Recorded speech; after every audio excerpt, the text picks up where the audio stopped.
beesha xawaadle oo mar kale deegaanadooda dib ugu bilaabay la dagaalanka Al-Shabaab. Sidoo kale maamulka Puntland ayaa gacanta ku soo dhigay xubno ka tirsan Daesh. balse intaanan muuqaalka guda gelin waxaan ka codsanayaa marka hore inaan muuqaalka leeg saarto nagu soo biir. Gobolka Hiiraan oo ahayd halkii uu ka bilowday gulufka dagaal ee ka dhanka ah kooxda Al-Shabaab ayaa waxaa haatan ka socda abaabulkii ugu dambeeyay. Taliyaha ciidanka nabad sugidda iyo sirdoonka qaranka Cabdullaahi Sambaluushe, taliyaha ciidanka dhulka Sahal Cabdullaahi iyo ergeyga madaxweynaha u qaabilsan ciidanka Macawisleyda Cali Jeete ayaa abaabulkii ugu dambeeyay howlgalka Al-Shabaab ka wada gobolkaasi.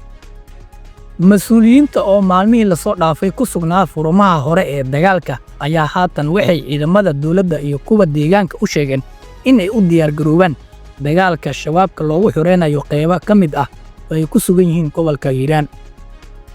Taliyaha nabad sugidda Sambaluushe oo dhawaan ku guuleystay in si nabad ah gacanta dowladda lagu soo celiyo xaruntii gobolka Hiiraan ayaa ciidamada u sheegay in la joogo xilligii la soo afjari lahaa kooxda. Waxaa la idinka doonayaa in aad qayb muhiim ah ka qaadataan dagaalka lagu xureynayo dalka.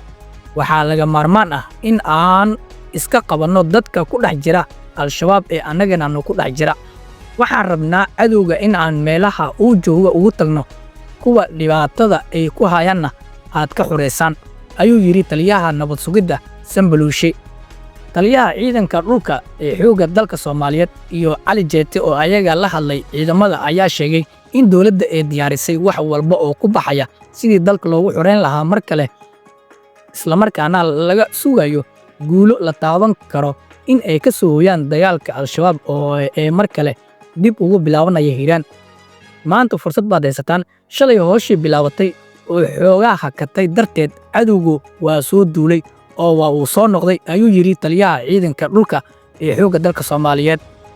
Waxa uu intaas ku daray maanta waxaa fursad ah dowladdii Soomaaliyeed oo ciidankii xoogga dalka iyo nabad sugidda dhammaan garabkiina ayay yihiin. Waxaana diyaar u nahay haddaad saad hub rasaas iyo wax kasta oo ku baxaya nimankaasi qawaariijta dalka loogu saarayo diyaar ayaan leeyahay. Abaabulka ciidan ee ka socda gobolka Hiiraan ayaa imaanaya xilli dhawaan lagu guuleystay qaadista isbaarooyinkii yaalay magaalada Beledweyne iyo hareeraheeda, taas oo culays amni iyo mid dhaqaale ku ahaa dadka deegaanka. Muuqaalka haddii aadan leeg saarin wala leeg saar. Dhanka kalena haddii aan eegno Puntland, faahfaahinno dheeraad ah ayaa laga helayaa howlgal culus oo saaka ciidamada Puntland ay ka sameeyeen xaafadda uu magaalada Boosaaso ka degnaa nin ajnabi ah oo dhawaan la toogtay asiga oo qarax diyaarinayay. Sida wararka la helayo ee tilmaamayaan laamaha ammaanka gobolka Bari ayaa sheegay in ay qabteen 8 xubnood, 6 ajnabi tahay, 2 Soomaali tahay, kuwa oo ku eedeysnaa in ay la shaqeynayeen ninkii carka ahaa ee isku qarxiyay bartamaha magaalada. Xubnahan ayaa laamaha amniga la aadeen xeryahooda baaritaanada, halkaas oo ay ka socoto su'aalo weydiintooda. Si kastaba muddooyinkii la soo dhaafay howlgallo culus oo ka dhan ah ajaanibta Daesh ee ku sugan gobolka Bari ayaa ka socday deegaanada Puntland gaar ahaan Boosaaso, iyadoo howlgallada ay barbar socdaan dagaallo u dhexeeya Daesh iyo ciidanka Puntland.